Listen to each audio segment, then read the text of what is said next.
ছোট্ট সোনা, এই ছবিটা দেখে বলো এটা কে? এটা তো আমার মায়ের ছবি। মা, শুনেছো তুমি? আমি সব শুনেছি বাবা। অবশেষে ভগবান আমাদের নাতি আর বৌমাকে ফিরিয়ে দিয়েছে। ছোট্ট সোনা, তুমি অনেক কষ্ট পেয়েছো। না, আমি কষ্ট পাইনি আঙ্কেল। আমাকে এটা বলুন, আপনি আমার মায়ের ছবি নিয়ে কেন ঘুরছেন? কারণ তোমার মা আমার স্ত্রী, তুমি আমার মেয়ে। কি বললেন আপনি আমার বাবা?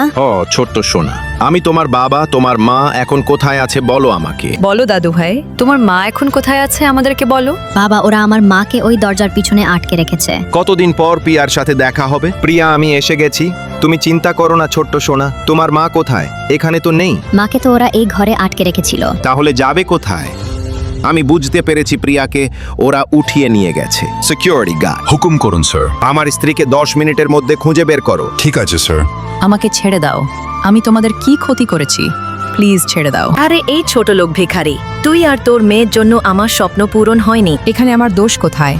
আমি তো তোমাদের জীবন থেকে সরে গিয়েছিলাম। এখানে তোর দোষ নেই, সব দোষ হলো তোর মেয়ের, মিস্টার সিংহানিয়া। আমাদের বিয়ে ভেঙে দিছে। আমি মিস্টার সিংহানিয়ার বউ হতে পারিনি, আমি তোকেও হতে দেব না। সিকিউরিটি গার্ড এই মেয়েটাকে এমন ভাবে মারবে সারা জীবন যেন মনে থাকে। তুই আমার মেয়ের জীবন নষ্ট করেছিস, মার ওকে। দাঁড়াও, কেউ মারবে না ওকে। বন্ধুরা, পার্ট 2 কেমন লেগেছে কমেন্টে জানিয়ে যাবেন। ভালো লাগলে এই ভিডিওটা লাইক করে দিবেন।